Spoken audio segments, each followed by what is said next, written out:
વાગરા તાલુકામાં ફરી એકવાર આરટીઆઈનો ધમાકો। જ્યાં પારદર્શકતાની માંગ ઉઠી રહી છે, ત્યાં હવે પ્રશ્નો પણ ઉઠવા લાગ્યા છે। આપ જોઈ રહ્યા છો જનતા કી તાકત ન્યૂઝ।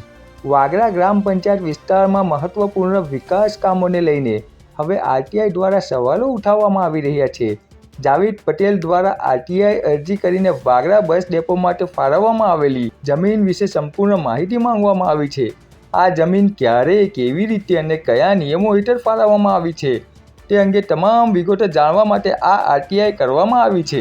બીજી તરફ બસ ડેપોના અધિકારી પાસે રઘુવીરસિંહ દ્વારા આરટીઆઈ મારફતે પાર્કિંગ વ્યવસ્થા અંગે સંપૂર્ણ માહિતી માંગવામાં આવી છે। પાર્કિંગ માટે કેટલી જગ્યા ફાળવવામાં આવી છે, તેનો ઉપયોગ કેવી રીતે થાય છે અને તેમાં કોઈ ગડબડ તો નથી ને, તે અંગે પણ સવાલો ઉઠ્યા છે। આ બંને આરટીઆઈ અરજીઓથી સ્પષ્ટ થાય છે કે સ્થાનિક લોકો હવે વિકાસ કામોમાં પારદર્શકતા માંગે છે। શું આ મામલામાં કોઈ ગેરરીતિ કે ભ્રષ્ટાચાર થયો છે કે પછી બધું નિયમો મુજબ જ થયું છે, તેનો ખુલાસો તો આવનારો સમય જ બતાવશે। પરંતુ એક વાત ચોક્કસ છે કે આરટીઆઈ હવે સામાન્ય નાગરિકના હાથમાં એક શક્તિશાળી હથિયાર બની ગયું છે, જે સત્યને બહાર લાવી શકે છે। આવી તાજી અને સચોટ ખબર માટે જોડાયેલા રહો જનતા કી તાકત ન્યૂઝ સાથે। મકસૂદ ખિલજી સાથે હું મોહમ્મદ અમીન ભટ્ટી। હું જાવેદ અબ્દુલભાઈ પટેલ, વાગરા રહેવાસી। મેં આજ રોજ વાગરા ગ્રામ પંચાયતમાં એક આરટીઆઈ દાખલ કરીને અમુક માહિતી માંગેલી છે, જેના સંદર્ભે જે બે વર્ષો પહેલા વાગરાની ગ્રામ પંચાયતમાં આવેલી ખડી જે કહેવાતી હતી તેને અમુક શરતોને આધીન જે તે ગ્રામ પંચાયતે ઠરાવ કરીને એસટી નિગમને આપેલી છે। હવે હાલના મારા સૂત્રોના જણાવ્યા મુજબ અમુક માહિતી મને મળેલ છે કે ત્યાં ભવ્ય શોપિંગ સેન્ટરનું નિર્માણ કરી રહ્યા છે।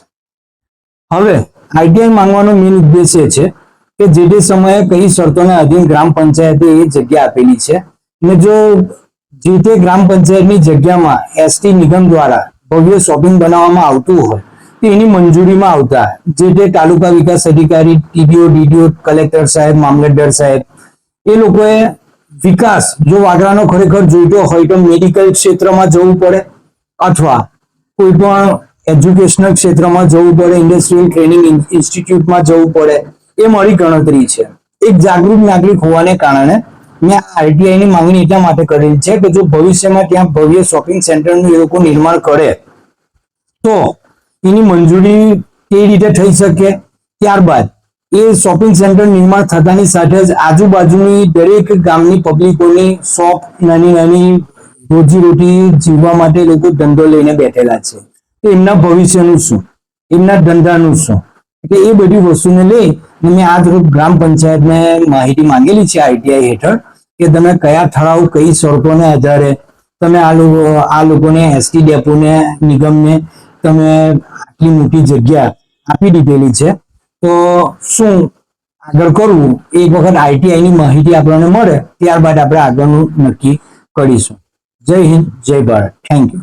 આજ રોજ વાગરા બસ ડેપોમાં આરટીઆઈ દ્વારા માંગણી કરી છે, માહિતી માંગી છે।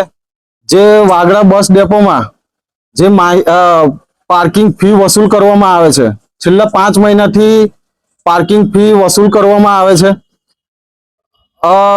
વાગરાના 15 કિલોમીટરની ત્રિજ્યામાં આવતા જેટલા પણ ગામડાઓ છે એ ગામડાના લોકો વાગરા ખાતે પોતાની રોજિંદા જીવન જરૂરિયાતની વસ્તુઓ ખરીદવા માટે વાગરા આવતા હોય છે।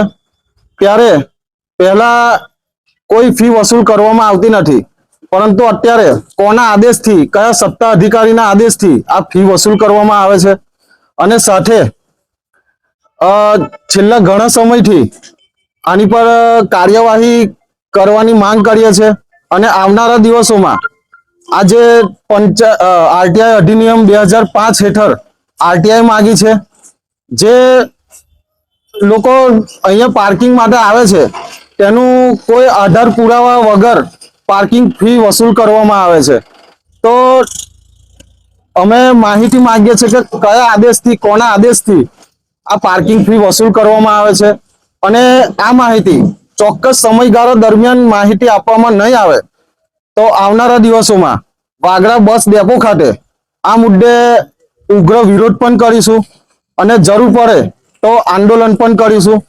એટલે પ્રશાસનને અમે માંગ કરીએ છીએ કે સમયગાળા દરમિયાન સમય મર્યાદામાં માહિતી પૂરી પાડવામાં આવે, જેથી જાહેર જનતાને જે પણ દરેક ગામની પબ્લિક અહીંયા આવે છે એ લોકોને જાણ થાય. કારણ કે આ ફી વસૂલ કરવાના કારણે ઘણા રાહદારીઓ ડેપોની બહાર રસ્તા પર પોતાનું વાહન પાર્ક કરે છે, જેનાથી ટ્રાફિકની સમસ્યાઓ વધે છે અને અકસ્માત થવાના પણ ભય રહે છે. એટલે આ કાયદેસર છે કે ગેરકાયદેસર છે એ આવનારા દિવસોમાં માહિતી મળશે એટલે ખબર પડશે, અને જો ગેરકાયદેસર હશે તો ઉગ્ર વિરોધ નોંધાવવાની પણ અમારી ફરજ પડશે, તો અમે પીછેહટ કરીશું નહીં. ધન્યવાદ. જય હિન્દ, જય ભારત.